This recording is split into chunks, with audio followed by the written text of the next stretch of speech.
Hi guys, welcome to Big Laws Official. I have another special guest today, the legend, the one and only Derek Poundstone, 2 times Arnold Classic winner. It's awesome to have you on. Oh, thanks, Lawrence. You can't say the L word; it makes my ego a little, a little, a little, little bigger. Well, No, yeah, I don't like talking like that. But it's a pleasure to reconnect. And you know, it's weird knowing that people will be watching because when I talk to guys like you and geez, Travis and Rob, it's people that I like as athletes and people. It's like it's weird to think that anyone gives a shit what to watch two people talk, but I guess it, there is people out there. it Thanks for is, those people, I guess. yeah. Oh, it is strange, but there's so many fans now in strongman, and there's so many people that have been wanting you to come on. Since I've started doing these interviews with different athletes, I've had a few of the former World's Strongest Man winners, some of the current, guys that are competing, and there's so many people that remember yourself. I mean, you and me are a similar age. You were one of the absolute best guys in the world when I was sort of getting into the kind of international scene, I guess. So, I want to talk about some of your time at World's Strongest Man, the Arnolds, Fortissimus, those type of contests when you were at your best. I mean, take us back to. I mean, you did IFSA first, didn't you? You went to IFSA before you did World's Strongest Man. You competed at the IFSA World Championships. Was it once or twice you competed there? I competed for IFSA for about 2 years, but I did one Worlds because the year prior I hurt my back. That's where I suffered the back injury in 2006. I did IFSA Worlds in 2007. I was actually in second place before the last event, beating all the. I was second place to Facile. Veerstock, for those that don't really know the name. It's weird because I think back to that. It seems like when I started competing, there was. I remember guys talking about the good old days. When I started in the '90s. And the stuff that I grew up watching. And then, here I am, kind of with you, Lawrence, reminiscing about like the same thing. And it just seems like every generation of athletes is preceded by a generation that wants to talk that like I couldn't imagine competing the way the guys in the '90s did. Now, here I am talking to you, and we'll probably end up talking about some of the crazy.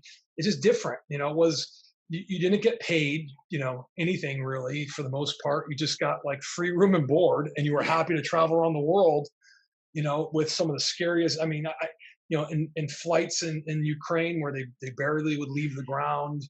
In conditions that were. I mean, these guys nowadays, not for nothing, but I won't say are soft because these are the Yeah. freakiest guys I've ever seen. Because I coach at least one of them, um, but it's just different. I was talking to a guy at work for those. I'm still a cop, and I'm the type of guy that I'm out there directing traffic, in a construction site, and I'm the type of guy that wears long pants and boots and he's like, "Why are you wearing long pants? We're allowed to wear shorts." Yeah. And I'm like, "Because like it's hard. I do it because it sucks." And if you do, you truly love something if you can do it when it's inconvenient. And the sport of strongman, when especially in the United States when I started, it was inconvenient. It was a hobby that caused you pain and suffering, didn't make you money. Even when I won IFSA, when I took third or fourth place, whatever IFSA Worlds, I never got paid. They owed me like they IFSA Well, would I, bill I it I up. think I think there were some issues with there was problems with money with that show, wasn't there? Yeah, I never got paid like 15 or 20 grand. Guys now would just not, how does that even happen? Yeah. I never. There was a I year. Yeah, yeah. I mean, just it is what it is. Yeah, I remember doing a show. I won a Champions League show in South Africa, and I didn't get paid. There was some issue apparently with the sponsors. There was no money, and as much as it sucked, it wasn't all about the prize money and things back then. I often didn't even know what the money was going to be. And the great thing for us, we got to travel the world. We Hmm. and that was all paid for. We did get, flights paid for the most part. There's maybe a few shows that you might have to fund yourself, but people like yourself have brought the sport to another level. And I mean, you probably had a short career in terms of being in your prime. But I mean, half of that has to be down to how much punishment you did put yourself through. Because I've never seen a man beat themselves up the way you would. I mean, if you didn't have a performance that you wanted to, I remember seeing you going into the gym the next day and punishing yourself because you made a mistake in a competition. Just that mindset was insane. Yeah, it's kind of like a flashbulb. I mean, do you want to illuminate a room or do you want to flash? And as cool as it sounds, it's it's a delusion of grandeur. Like it's cool. I live in those shoes, and I'd much rather be able to have a long career than a bright, insanely, meteoric rise. I listen. It just comes down to who I am. I still train. I'm still probably stronger than most people. Well, And it's I'm sure you were. I never trained because I wanted to be something or somebody. I trained because I even to this day, as I get close to 40, I'm just trying to find out who I am. And I know that sounds kind of weird, but strongman for me was just like, you know, playing the piano, and being good at it, and then joining a band, but not joining a band because not learning the piano because I wanted to join a band, but learning it because it's an outlet. And Yeah. I really enjoy kind of finding out who I am, and I don't, not like I'm trying to, like, it's some sort of life crisis. That's not what I mean. I mean, for me, it's, you know finding out what you're capable of, if that Yeah. makes sense. No, it does. I like to explore, the deep dark crevices of who I am as a person, and kind of what makes us up, humans, and why we do what we do. And I if you every interview I've ever done, and even we've had many talks about, I would say many talk we've discussed, family and life, and back, years ago, the prospect for me of kids, for you of children, and like life after sport. This is going back, Yeah. 7, 8, 9 years ago. We've had that discussion. And I think for me, you know um, strongman is kind of art, and for me, art imitates life. Like my life is kind of similar. It was like on this meteoric rise, and then I kind of sucked as a human being because I just was too worried about myself and what I had going on. And then when I retired, shortly thereafter, Mike Jenkins passed away. My relationship with my ex-wife, my wife at the time, had deteriorated, and you really truly learn about yourself when you're hurt. I'm a person that I learn, from suffering and from mistakes, and you know that's what I love about the sport, is it sort of taught me. And then when I didn't think I could learn anymore, then life came, and I learned how I dealt with the sport and the injuries when I got injured in life. And then, here I am now, by far the happiest I've ever been. And I'm kind of a quiet sort of guy. Yeah. I'm not on social media very much. I do really weird sort of, I kind of, on its side, I build this monster truck that I've got, that my current wife, my new wife, my second wife, Dana, she hates it, but I've got these sort of cool outlets, Yeah. and I just like, I know who I am, Yeah. it's because the sport really showed me, not like in it showed Did, me as like a teacher, I yeah. guess. I mean, for me, it's really interesting to chat to someone like yourself because I've just recently retired. So, was it hard for you when you first stepped back? No, excuse me. I didn't know I was retired until I was retired. You know, Yeah. I was retired for probably 2 years before I actually realized I was retired. Um, I had started getting ready for the Arnold in 2014, um, when Mike had passed away, and then I just couldn't. I lost kind of the, I don't know, the romantic notion when the sport, you know, takes someone from you like that. You know, it's like, what's the point? You know, and Mike and I, we weren't like best friends. I'm not gonna like be like, oh, it was just, you know, no, I was very friendly. I looked up to him. I was in He awe at how good of a person he was. my Mike is probably the one guy I can honestly say no one had a bad word to say about. Yeah. I don't know one person that ever said a bad thing about Mike. He was Oh, just a I hated the guy because he was so perfect. yeah. No, you know, seriously, I was jealous of the fact that he was just like I'll tell a. you something about Mike. One bad thing about Mike, his feet stank. He had Oh the yeah, yeah, worst yeah. smelling feet. I Because remember being in he wore his like the truck. goofiest. He wore the goofiest shoes ever. That's why. Yeah, yeah, but just such an incredible guy and such Yeah. an amazing talent that he just burst onto the scene, won the Arnold's, was on track to become world's strongest man, and it was devastating for everyone, I think, because he was such a personality, and I guess it scared a lot of people as well at the time. Yeah, you know, he beat me at the Arnold, which was a shock. Was going to hopefully be my third win, and uh, it was a battle, and I just was like, and I had beaten him in 2010 at America's Strongest Man with a torn quad, and he was given the competition everything he had, and I was like in one of those positions where I've competed twice in my life.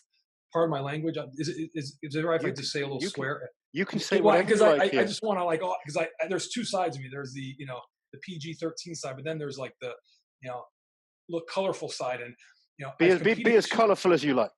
Well, yeah, I'm just not. That's not my personality. But to get this the way across, I got to say this: that there's only been two competitions, maybe three in my life, three competitions where I've competed and I just haven't gave a fuck. Right? Yeah. Like I've just gone out there and I've just done the best that I can do. I didn't give a shit if I won, lost, and you were actually the Ukraine was one of those, where I just felt like yeah, whatever. I just don't. I'm not in here. I'm not in here to win. I just am just. It's just like lightning crashes, and it's just like at that one moment, that one day, I am going to do battle, and I need to like scratch that itch. I need to find out, and that was the best I've ever seen you.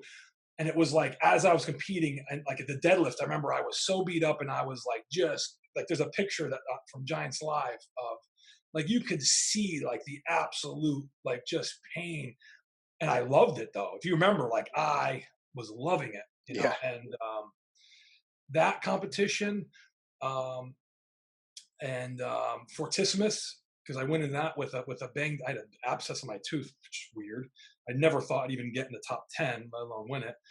Um, and 2010 America's Strongest Man, when I beat Mike.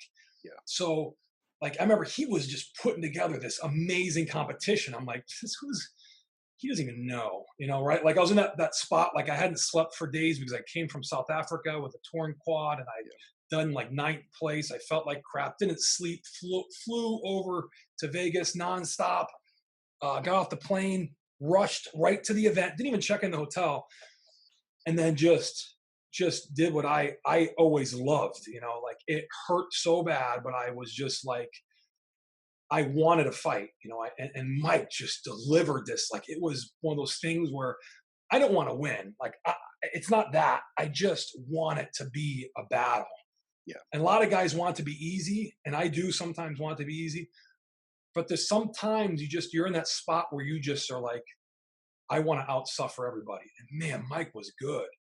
And then that was the last time I beat him, because then he went on and beat me at the Arnold a year or 2 years later. And then he beat me at America's World's Strongest Man. Yeah. You know, that year, the same year. So He was a he really I genuinely believe he would have gone on to win World's Strongest Man as well. But yeah, he took care of himself. That's why I think for me was so. and I said before, like almost hated him. Hate's a strong word. I It's think that people understand competitive what I'm trying. rivalry, isn't it? Yeah, when Yeah, we're oh my God. competing. No, it's just I was jealous. I was like, God, this guy is like, he's like everything I'm not. He's like this big, freakily strong guy. And he's super outgoing. Everybody loves him. Yeah. I'm like, what the hell? Like this guy is gonna go on. Like I'm the guy in the gym with my head down that everyone's like, what's wrong with this guy? Like like I'm just that guy that it sounds like it's fun to be him, but then when you're him, you're like, I'm not sure if I'm willing to write that check every day, right? Like Yeah. it's not. I'm not in the gym. I make a lot of enemies because I'm not the friendliest guy. I mean, you know me really. I'm very friendly. I'm kind of awkward. I Yeah. think Yeah. people Yeah. have a hard time reading me. I think at least I don't know. Could be wrong. No, it's a fair comment. To be fair to you, you're not as outgoing as someone like Mike or some of these other guys. But I think all of us have different personalities, and you know, I think when like two guys like us that compete against each other a number of times, we've had tough battles. We know how hard the sport is. Eventually, at competitions after shows, you start talking to each other. You realize you get to know each other better, don't you? When you first meet someone, it's like I don't. Who does that guy think he is? Arrogant prick or whatever. But once you sort of compete with these guys for a number of years and you beat each other, I mean, I wasn't as successful as you, but I've beaten you a couple of times. You beat me a couple of times. At the end of the day, you start to just get that respect for each other. You know how much they suffer in the gym, in everyday life, the discipline that it takes to be good at this sport. And I think most of us do have a bit of respect for each other. Yeah, I think now the athletes are a lot more. I want to say friendly. We were always friendly. I think the rivalry before was Have was you have was you not red seen hot. what's going on in strongman? Well, yeah, I mean that's a little different though. I don't know. I mean, No, I yeah, I know. guess maybe within the last six months or a year. But I'm thinking back the last. If I was to think about the whole last 4 or 5 years where I've been kind of watching sport a little bit more again. Yeah, I couldn't even really watch it. I don't even say 4 or 5 years. I really wasn't around. I was completely dark to the sport from 2015 to probably about 18. yeah, When and um, here I'll stop myself there before I go a little further. You were asking me about retirement. I think it's very important to touch on that subject because yeah, you competed for a long time, and a lot of times, you know, we have to find out like why are we competing, and I think that for everyone it's different, and like I think initially it was a really good outlet for me, because I liked working out and wasn't any money in it, at the amateur level in the United States. So I just think that I enjoyed it. It was an outlet, and then as it progressed, I enjoyed the attention. Quite honestly, I liked having that singular purpose. Um, and when I left, it was hard trying to find that purpose. Like what am I going to do? And thank God, my kids, were around, and I kind of learned how to be a dad a little better and how to be a better, father, and learn how to be a husband. Because I really wasn't the best husband to Kristen. Just wasn't. I wasn't really emotionally available. Like I probably should have. yeah. So for me, um, you know, advice for retiring at time. I'm OCD. I'm like wrapping up my cord. Sorry. So, Looks like I'm like looking down. Looks like I'm like playing with myself. But I think it's for me. I really, Laurence, had to find out why why why was I good at a sport? Because usually athletes, if they're good, they're pretty fucked up, right? Like you just in order to push yourself for. I mean, if you were to spend as much time on a business venture or on anything else, you would be far more successful than strongman. I mean, you were very successful and things like this. Doing interviews on YouTube, and that's amazing, and that's a huge contribution to the sport, and that I think is what's important because when I put my head at the pillow at the end of the night, was it all worth it? My destroyed back and I got banged up muscles and two torn quads and a torn bicep. And is it worth it? And I can't have any regrets. And it absolutely was worth it because I learned a lot of lessons. But retirement has shown me that I can't turn my back on the sport because it's like a relationship. Sometimes it's good, sometimes it's bad. But I choose to be in the relationship, and if I just walk away at this point, it's all for nothing. yeah. So I'm not saying I need to compete. I'm not saying I need to even be a part of the sport. I'm saying there's something to give back. And it might not even be to an athlete in the sport. It could just be to somebody, Yeah. you know, some guy in the gym. It's Well, like, yeah, hey, to be quite honest with you, I think you'll be surprised at how much of an inspiration you are to so many up and coming athletes. There's so many guys that would love to see you involved. I know you are involved now because obviously I'm friends with Rob, and I know you've been helping him, and you've done an amazing job there. Have you enjoyed that side of things, just coaching an athlete? oh man, that I didn't want to go there yet because man, that is by far outside of being a dad, that's been uh, probably one of the biggest challenges. I'm not sure if how much of the story but man, first off, I mean, Rob is up there. When I think about someone like Mike Jenkins, Rob is to me what Mike Jenkins was years ago, and I think that's why my connection to Rob is so close. I love the guy like family. I mean, I've known him since he was a kid, and when I was at this sort of spot where I didn't want to be involved in the sport, he's like, "Can you help me?" I'm like, "With what, Rob? Yeah, You're already freakishly strong." And he just kept pursuing it. I'm like, the guy's brilliant as it is. He's already got a degree in exercise science. He's already interned with a couple American football teams here. He's already he was a director when I met him. He was still the director of sports medicine up in a local prep school in Massachusetts. The guy's a smart guy, and yes. I'm a meathead, right? Like I'm a knuckle dragger. Like No, I'm you're not a meat, not at all. well, I'm not saying that. I just know who I am as a person. Like I don't. I'm not educated in textbook sense, right? And Rob is. Yeah, He's just he's got the degrees and the certifications, and I'm like. Plus, I just really didn't want to be around the sport. I just didn't think I had it in me. And he came to my house for dinner one day a couple years ago, and with my wife and my kids and my dogs like took off, and he sat here at the table, the same table, and I hung out with my kids while I was chasing my dogs down the street. And um, he'd ask me again after dinner, and I'm like, "So you came all this way to ask me?" I'm like, "What? Like, why is he being so persistent?" And I said, "No." And then I told my wife, and she was like shocked that I would still keep on saying no. And um, I got thinking. I got to thinking like, what what's the point of everything I've been through if I can't kind of just at least convey that to somebody else? So the rest has been history, and I hope it continues because I've learned more in the last 2 years coaching Rob than I've learned in my entire training career, even as an athlete competing. And when he just sends me a text, "Hey, what's on the agenda?"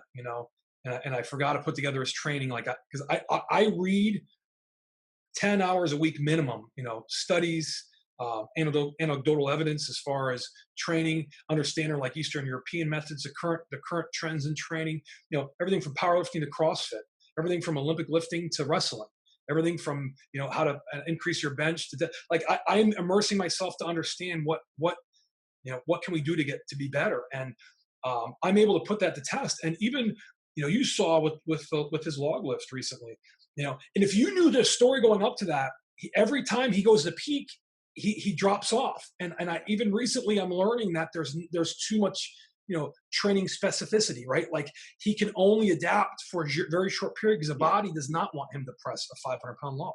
His body does not. That's not human evolution, right?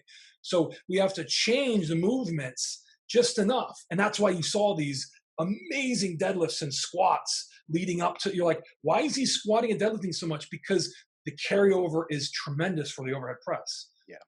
And that has been a whole other chapter. I mean, I've learned more in 2 years than I ever thought was even imaginable about training. And Yeah. I have a small group of guys that I coach. Like I don't actively try and coach guys, um, but they are very successful, and I use them all as a sort of it just works out good. The more people that I work with, and I try to keep it around 10, 15. I drop down as much as low as 5, but I try to keep it fairly small. And but they give me a lot of evidence, anecdotal evidence, like when I put something out and I see the progress and I see and I see it, like I see 2, 3 weeks into this training, people just like, what the hell, like, and it's work, but it's also taking your It's, hands off the wheel and trusting. it's rewarding though, isn't it? I think Oh my God. You know, I'm almost happier when my clients and people I train are hitting PBs than I was when I did. It's it's a very strange feeling, but it is such a rewarding thing to do.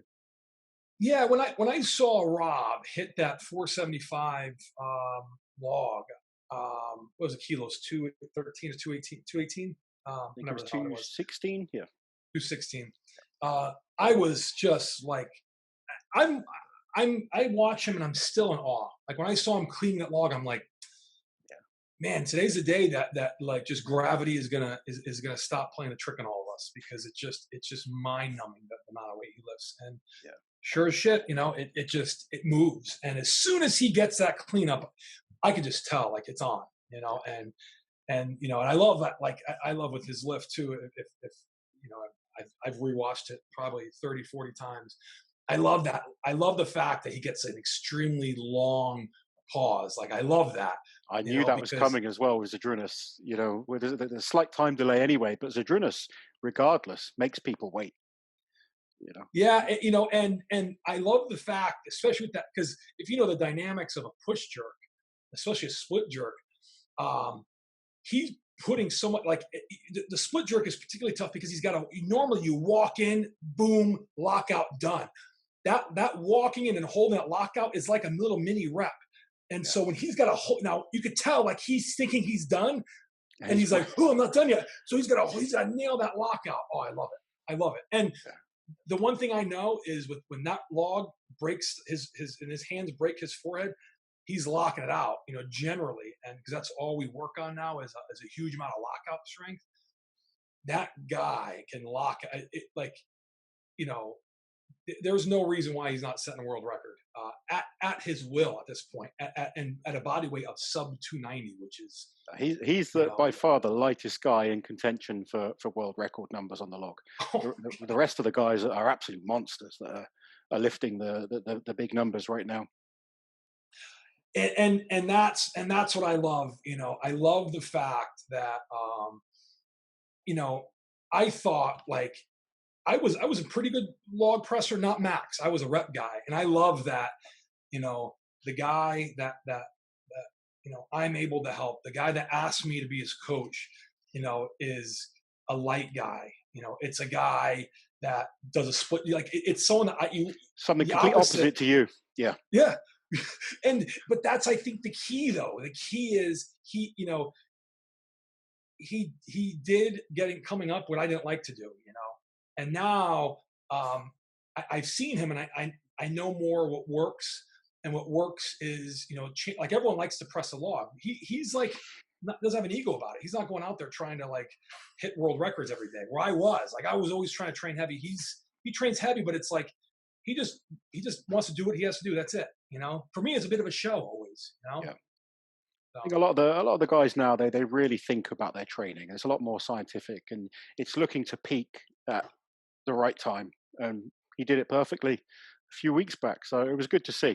And as much as I love Rob, I had Rob on here. He was talking about you as well, but I want to steer it back to you today because Rob's current, and lots of people know who he is. I want you to take us back to Fortissimus, because the Fortissimus contest, a lot of guys won't know of it, but that was probably one of the hardest, most complete contests ever put on.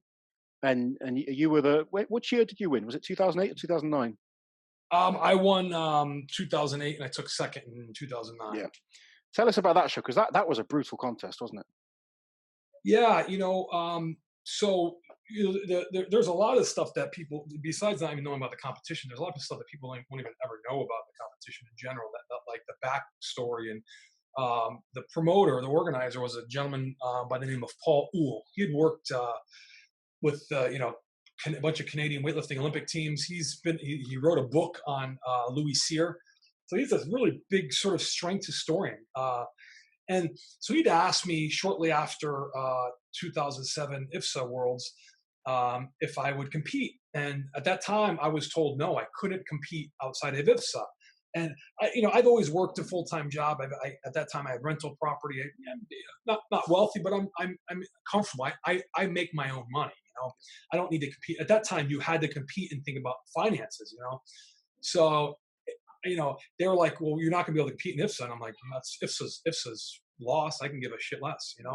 I'm like, I do this for fun. Well, you're going to walk away from the other athletes. I was like, I don't give a I got this kind of like this power trippy sort of and I'm like, if you know anything about me, don't tell me what to do. Like when I remember one of the Mohegan Sun competitions, I was doing a deadlift and they're like 20 reps. The rep was like to beat was like 13, and I did 20 reps because I took that as a challenge.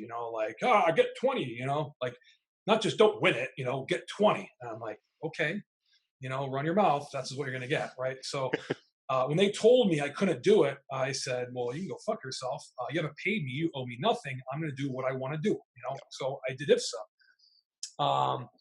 And then there's this big spectacle because Marius backed out, and because now at this point it gets, the plot thickens. I win Mohegan Sun. And beat Marius there in January of 2008. Worlds isn't obviously till that time, September. So now it's like, the plot's getting a little heavy, So he backs out, but then here comes IFSA guys. So Drunas comes on, and I'm like, okay, I'm trying to think. You had Irvin Katona at that time. Irvin. I'd love to get broke Irvin his ribs. Yeah. He broke his own ribs picking up a barrel. Like he picked a barrel up so hard and fractured a rib. I mean, the first year didn't have Phil Pfister. Second year had Phil Pfister and Derek Boyer, which is cool to see the old timers from my generation now. So point was, now the guys started coming, and Travis got an invite, and I love that because me and Travis were like ferocious competitors, and I knew that it would elevate my game because I know that Travis, when he puts together his training, he is just a freak of nature. He's like the Tasmanian devil. Yeah. Travis, he needs a handler with his training. He needs somebody to take control because because he's so bright. He burns so bright. He needs that focus, And when he's got somebody working, I remember back then I think it was Jim Glassman that helped him with this training. He was just on point, And so there's a great cast of characters. Shaw was there, Z, Katona, Anders Mermetz, Felix. I mean, you name it. It was a who's who. And the week before, World Strongest Man Super Series, which kind of became Giants Live, maybe. I don't know if that's. They split, had a competition. So they had a competition at Madison Square Garden, and I was like, "Well, that was the one I wanted. I was Madison Square Garden, the main stage, New York City. Strongman in Madison Square Garden. That's incredible." Yeah. So Fortissimus was like, move to the back burner a little bit. So I prepare. I'm in the best shape of my life, and this is kind of what I learned now from Rob's training. So I knew I had a peak. But I didn't realize that I was training those same events for months on end.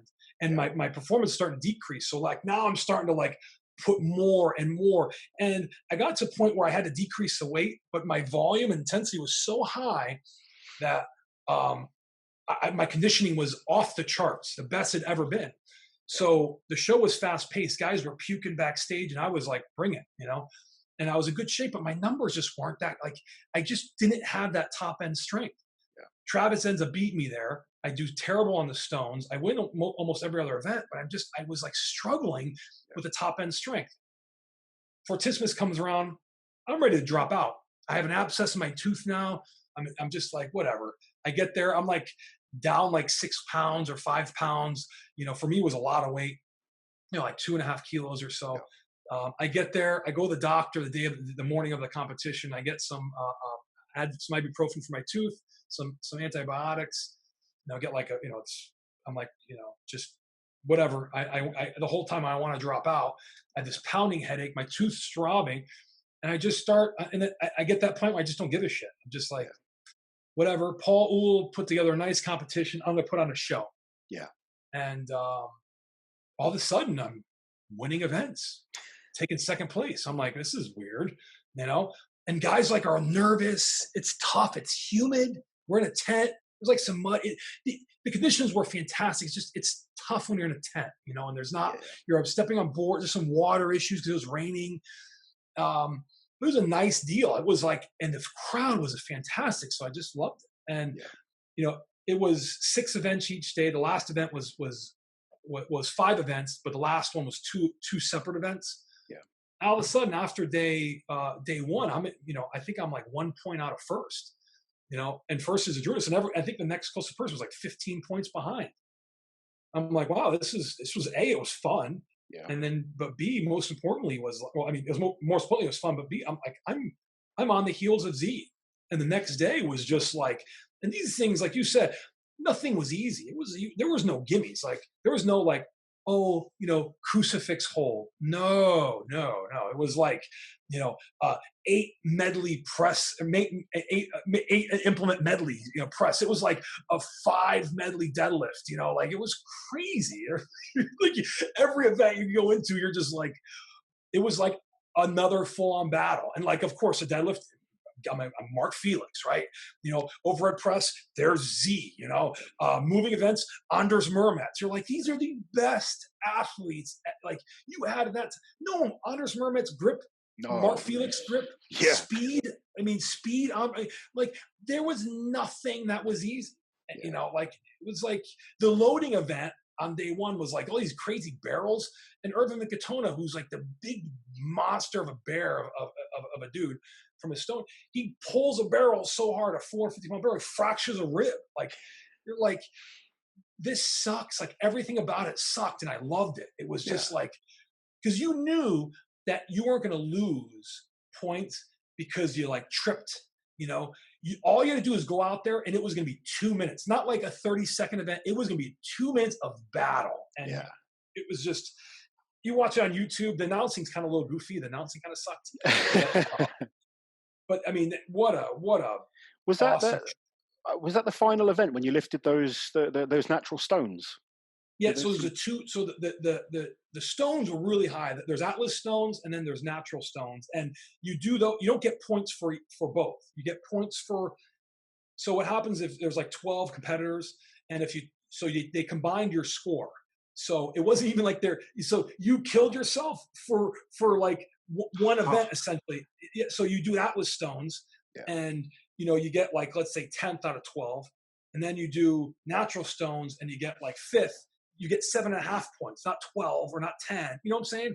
Yeah. So it was like you didn't get 10 and then 5 or whatever.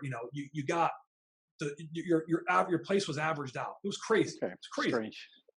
But it was cool though, because Paul Uhl didn't want someone that's really good at stones to be able to run away with the show. Yeah. Or someone that's really good with grip. So it was literally 10 different events that he thought were the best test of overall strength. And then 2 loading events. So the Atlas stone was one loading event, and it was broken up: Atlas stone, natural stone. And so they want to find out the best stone loader. And then it was barrels at the end of day one. And there was a barrel and then like a power stair thing.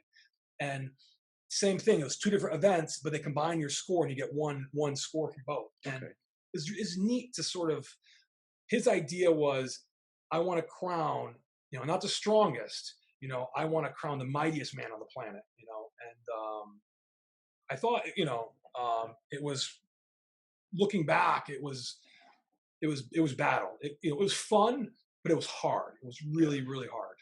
How heavy was that the stone that I'm thinking of? Were you not the only person that lifted that? To this day, I think JF Karan's gonna probably end up lifting it because he's got a similar one. But yeah, 530 pounds. They thought it was 517. Yeah. But what happens, the guy that made the stones is like, no one's gonna lift it. So he's like, it's close enough. And then it turns out it was 530. I'm sure there's a clip on YouTube if like you can find it on there. But it's an awesome visual just to see you battling with this stone. Everyone else has got nowhere near trying to put it on, and you can just see you're thinking about it. You're trying to get your hands in the right place, and then eventually you just figured it out and managed to get it up and take the overall win. It was an impressive way to finish. Probably in my entire competitive career, probably the most amazing moment I've ever experienced. And I've seen Benny pull over 1,000, from the floor. I've seen Z press 450, 460, four. I've seen, a bunch of his world records, live, you know, um, for me, and it's not that it was me, it's just, it's there was something about that lift at that time at that place being where Louis Cyr in his hometown being with that Canadian crowd was just Yeah. insane. People were crying, and it was like, I remember just watching everyone lift it, and I'm like, they're doing it wrong. Yeah. Like they're just, it's got, there's a certain way that it was like shaped like a big piece of pizza, right? And everyone's trying to lift it the long ways. And I kind of figured that I don't have to get it like an inch or two off the ground if I kind of got it in my lap with the wedge between my legs, And yeah, it was amazing. And it was one of those things where you just, at the end of the day, it's like an out of body experience. It's just, like in my mind, it was like just it felt like 5 minutes of like slow motion, and then it just was automatic. I just was doing it and doing it and doing it, and then all of a sudden I'm like, oh my god, I'm almost at the platform. Like, how did it just was a fight? It was like I was in the ring in the octagon, and I was fighting. It just was like, and my mind was blank, but it was just instinctively just doing what I had planned, and it just sort of, it was just a neat No, it was experience. a hell of a show anyway. But I'm going to take you on to another Stone event because obviously, I mean, the Fortissimus and the Arnold Classic wins, they were incredible wins in your life. You had the 2008 World's Strongest Man, probably could have won that show. And then you head to head with Marius on the Stones. That was probably your chance to win the Worlds. Take me back to that event. Oh geez, yeah. So, 2008, I kind of got a glimpse of what it would that like I was actually pretty good at the sport. So, and I knew that I could beat Marius. Like I knew he was very beatable, and he got hurt early on his ankle, and then I got hurt. I rolled. We both of us hurt our ankles. I rolled my ankle in the qualifying, loading the stones. There's little rings on that they put to make sure the stone doesn't roll. Yeah. And mine on the second to last stone, I think it was. I go to load it, and as I'm going to step into it, because I was too far from the platform, I stepped on that ring and rolled my ankle, and it felt like I had broken my foot. Like it felt like I broke something. So I was going to drop out of the finals. The medical team at World Strongest Man was always fantastic. They taped up. They were really good. They gave me some anti-inflammatories. I iced it. I went back to my hotel room, and at that time we had 2 days between the qualifying and the final. So I literally iced it. I was on didn't really get up except to eat, and I just took it easy. I went to got to the final, and I was kind of written off, and starts with the power stairs, and everyone, and they put me in the second group, which means they're not really expecting much of a battle. Yeah. Or, sorry, the first group. Was I the first group? No, I was the first group to go. So they're kind of like really not expecting a battle. I start off, and everyone just kind of gets ahead of me. It's 30 steps, the power stairs with whatever the 225 kilo. That was a brutal event. I remember 2008 was my first Worlds. I remember watching it. I didn't make the final, but I stayed to watch it. It was horrible, horrible event. Well, if you remember my first heat, like everyone just takes off. And then I just kind of come just slow and steady, and I finished the whole thing. And I think I finished it. People were getting about halfway, and then they were just dying, though, weren't they? There was a lot. Yeah. Not many guys finished it. And yeah, I think me and Marius were the only ones to finish. Maybe one other person. Fister might have. Fister, yeah, I think Fister did. But I remember. Go ahead. I remember watching. To be fair to him, Marius Pujanovsky on that event, you could just see he started off slow, and Fister was ahead of him, going up and up, and then it was all of a sudden he just kind of flicked this switch, and he became like energized, like a booster switch, and he just started flying up them and took the win on the first event. Yeah, and I think that was Marius was good at that, and I think though the mindset. A lot of guys were going out and getting gassed early. And it's like you have to endure, but once you kind of get 10 steps in, you're like, okay, it's a third done, so I'm just going to start sprinting. That was kind of my mindset. And me and Marius are very similar in our approach to different things. Like even though, like if you look at the way we press, I press from the lap, where he presses from his shoulders, but he cleans from the ground to his lap, around to his shoulders. At that time in 2008 and 2009. He would do one motion, clean to his shoulders, and then kind of push press it, where I would clean to my lap, and then I would press it from my lap, which became affectionately known the Viper press, and I became pretty good at that. And So, and I had trained for the year knowing that at that time, light logs, like lighter logs, 120, 125, 130 kilo logs were kind of like the rule of the day because there were battles. So I trained and was doing, 10, 15, and sometimes almost 20 reps with 125 kilo log in training, which was like, more than a world record at that time by 5, 6 reps easy. So I knew that I could do it. And if you watch a video, you could see like I'm just looking over at Marius, like waiting for him because I was in the best shape of my life, conditioning wise. But you know, I I wanted to fight, and I just it was tough with those events, like with the plane pull. Again, just one small little thing, and it's no longer a battle. Now you drop down 5 places because there's like a second, you know, separating ninth from second, and it's just like it was tough. So when it came to the stones, me and Marius were like 20 some odd points ahead from everyone else. So we didn't really in the final. We didn't have any other competitors. So it's whoever wins the stone wins the competition. I was ahead by half a point. So it's raining, and they want it to be fair and it wasn't raining for everybody else. So I said, let's do the stones in the rain. Because in my mind, I'm like, I want rain, I want thunder and lightning, I want hail, I want the third coming. Like I want this to be like, I want guys on swords coming out and fighting. The worse we can make it, the more I knew that I stood a better chance because I knew Marius as a competitor. I know that he's not. I won't say easily distracted. He's a very like busy, competitor. Like he's always moving and he's hyper, isn't he? He's like a hyperactive child a lot of the time. He's always burning energy. Yeah, where I can do a deadlift and I can just spend 4 seconds grinding it out. I don't have a problem just sitting in the moment and I love that. As a matter of fact, I like the grinding or like, you know, and so I knew that if the stones sucked and were slippery, it would give me a little bit more of an advantage, knowing that the two heavier stones, you just would grab them and have to be a little more methodical because you apply too much force, they're gonna be slippery. So, and I knew that at that time I could load heavier stones, and that was the first year where the stones started getting heavy. So we get out, and he starts moving ahead because he's fast. He's hyperactive fast. Like I don't mean like he just is so he really was jet propelled on as an athlete. He was just his speed was incredible, especially when things were that little bit lighter. Yeah, and me and him, we weighed about the same, but he carried a little bit more muscle and a little less body fat. I wasn't fat by any stretch of imagination, but he certainly wasn't fat. Yeah, but he was just he looked like a bodybuilder, and I looked like an athlete. I had a little bit of body fat, not a lot, but I can. His thing was like I had like a lot of very explosive force, but he's like one of those guys that you could tell if he did like a foot speed drill, he'd be good. Like his body's just built to be able to move very efficiently and fast, and his legs can be doing something completely different than his upper body. So he can be pressing a log and stepping, and he's very intuitive, naturally gifted as far as I'm concerned. And so it's sure as shit, as he's loading the stones, you watch a video, he's able to make these adjustments a little better than I was anticipating, where I'm just kind of more slowly, the last two, I'm like, I'm just not going to make a mistake. And I see him, I'm to the last one a little bit quicker. So I'm like, okay, I just need to just pop it up fast. He's fast. Again, when I grab something and get to my lap and load it, I'm not as fast as him. But I might get to the object quicker. Like I spend a lot more time thinking about transitions, and were you aware of him being so close to you, or were you just focused on your own lane?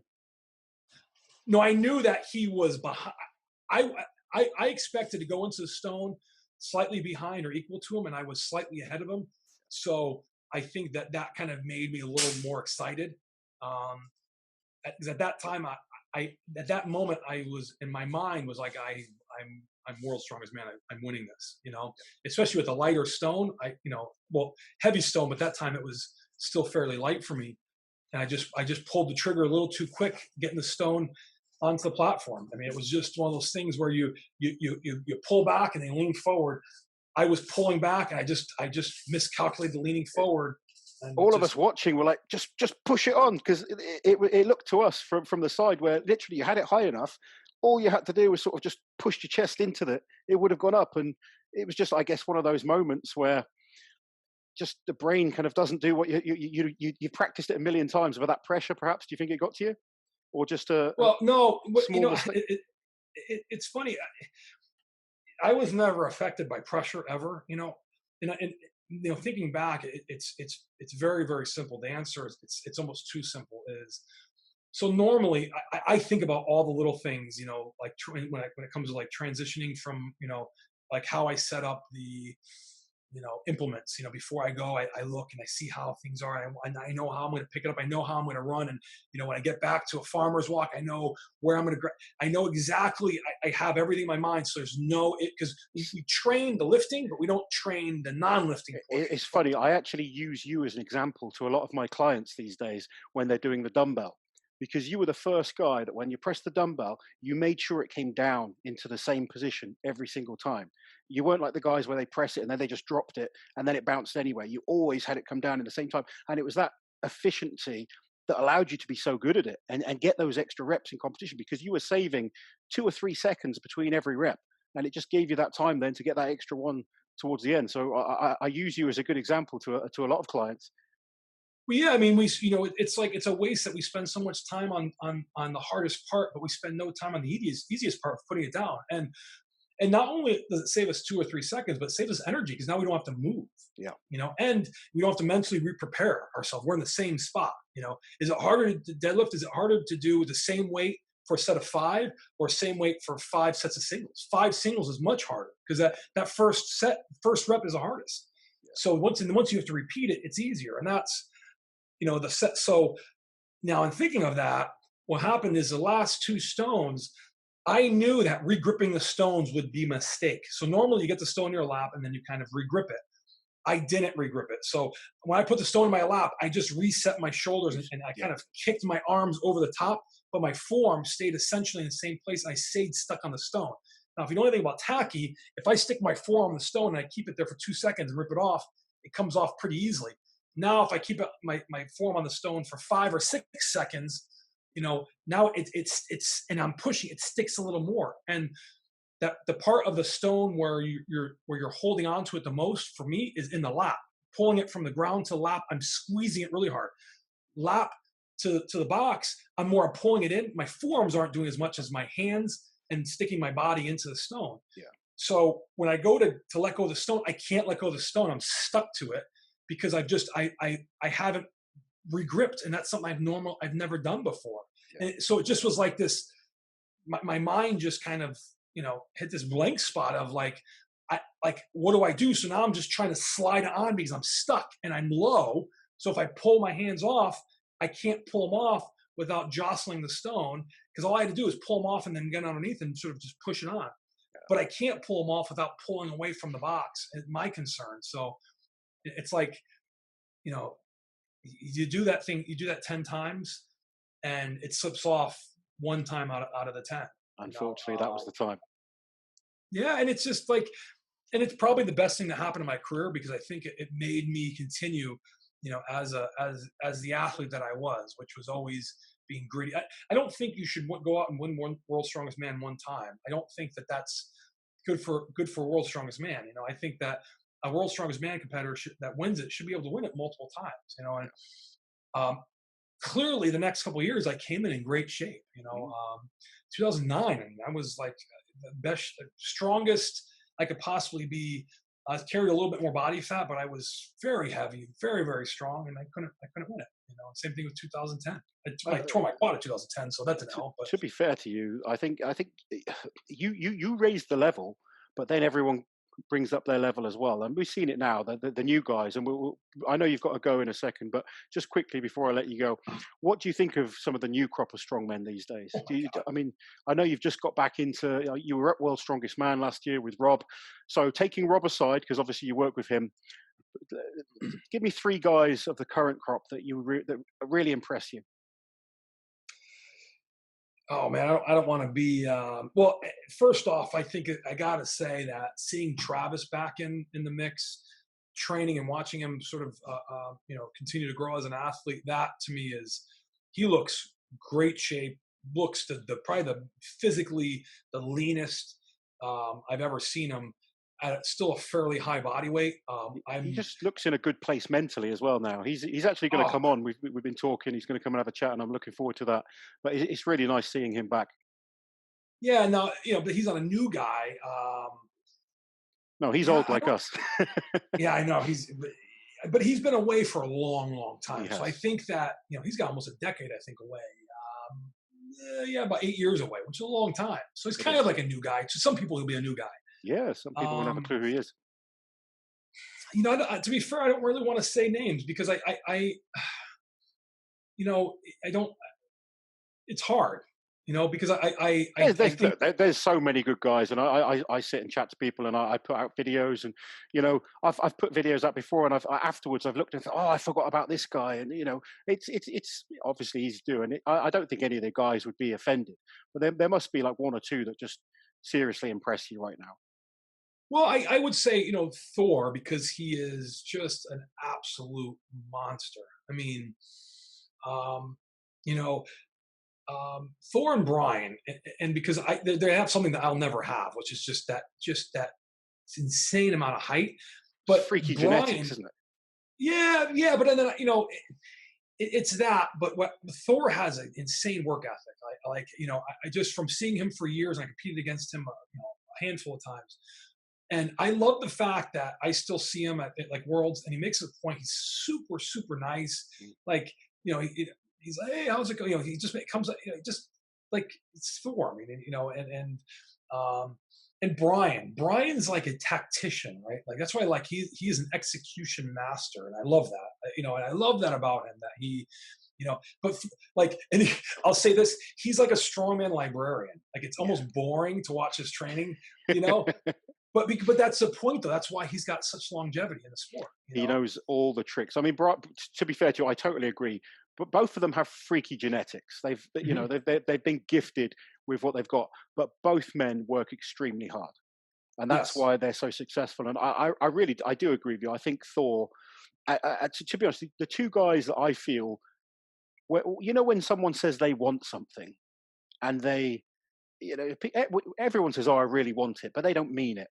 When Thor says he wants something, it means he's willing to do whatever it takes. And the other Yeah. guy that has that same attitude was Eddie Hall, who you didn't really see too Oh much yeah. of in his, but both of those, and I think that's why they clash, because they are very similar. They're similar in mindset. They're both so driven. But Brian was very intelligent with his approach to everything. He really he knew absolutely. I mean, you look in Brian's gym bag, for instance. He's just got all these little things that he'll use for various different things. Just whether it's like drying the sweat off his arm, or how to apply tacky, and he thinks of Yep. every little thing. And he's had an incredibly successful career as well. But the guys that impress myself right now in terms of the new guys, what do you make of guys like Martins Lissis and Kiliaskowski? What's so funny is like I've met Martins at at 2017 in my attempt at coming back, and it's funny because like I really didn't know much about anybody, and the Hodge brothers were there, and I'm like, these guys are like, I couldn't quite figure them out. I'm Was like, that was over in England, wasn't it? You came to the yeah, team comp. Yeah, yeah, yeah. I remember seeing you there. no, I did this. I did the single competition, the Oh, regular at Wembley. I think it was at Wembley, wherever the hell it was.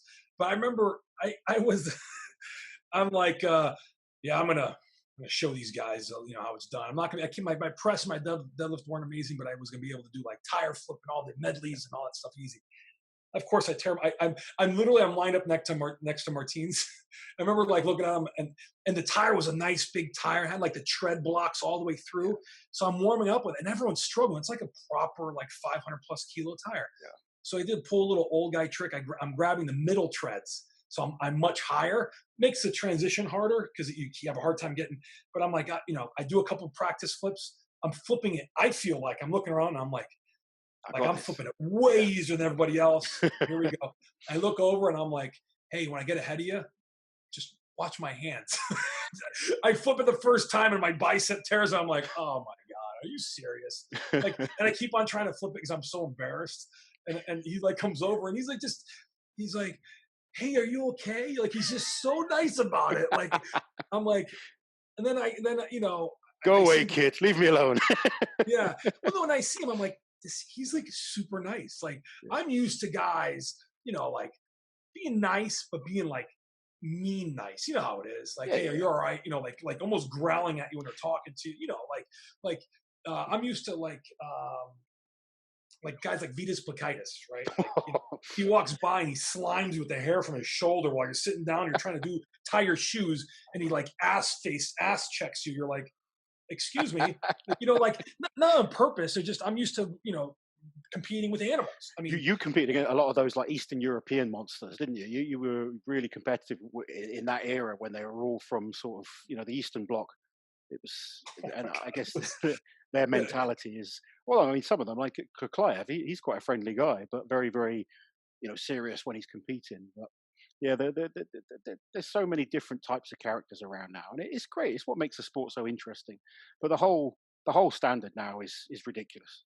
When we started, there was a few good guys, whereas now everyone almost that goes to worlds is a freak of nature. oh my god, yeah. And I think that accessibility to the implements is huge. Almost every gym now. When I was competing, I had commissioned. I had people make all my stuff. I had everything. I mean, I made good money. It was just if I made money in Strowman, it was like playing with house money. I didn't mind if I lost it, lose it. So I would get special logs make. I was one of the first guys with the sear dumbbell. I had blocks made. I knew it like, you know, but now where it's like, I mean, if I can drive 15 minutes from my house, a half hour. I can go to 4 gyms that have a log, have farmers, have frame, Yeah. stones. It's crazy. Yeah, every gym now, or certainly every town you go to, you can find strongman equipment. And Yep. I've said it many times, but I think CrossFit's helped that a lot. And the popularity of strongman has grown from people getting involved into that sport, realizing they like the strength side of things, and then moving across. But like I said, you've inspired so many of these people. This new generation, I believe you're one of the guys that helped raise the level. Then Brian Shaw took it on again, Zadrunas, but you were certainly one of those men that, along with I guess Marius as well. In the time that I've been involved in strongman and seen how much has progressed, you were definitely one of the men that deserves credit for taking the sport to another level. So I want to thank you for coming on. I know you've got your son's birthday party to go to, so I don't want to keep you up too much because I could easily chat for a long time with you. We don't stop talking once we get going. So No, I've got to let God, you no. go. But thank you very much for coming on, Derek. If people want to find you, where are you? You're on your Instagram, aren't you? Well, that makes it half the fun. They got to find me. They got to find you. I, I'm, the I'm hidden. the No, mysterious. yeah, wherever. Just search my name. I think He pops Instagram. up. I do. Yeah, I think I have a Twitter account. I post like twice a year on Facebook. But I just, listen. I think you just have to have me on again and I make will. it Yeah, a. we'd definitely have to have you in again because I'm sure we could chat about many, many things in strongman. And I've really enjoyed it. It's awesome to see you working with Rob and to see you at Worlds last year was really good. So keep doing what you're doing. Thank you again and stay safe. And we will speak to you soon. I'll be around, and I better be seeing you there too. Hope, yeah, no, I'll be there definitely. Hopefully, commentating. That's the goal now. There I'm, you I'm go. done with the competing, guys. I hope you enjoyed the chat with Derek. We've got more strength interviews coming up soon with various different legends. Remember to like, share, and subscribe to the channel, and we will catch you next time.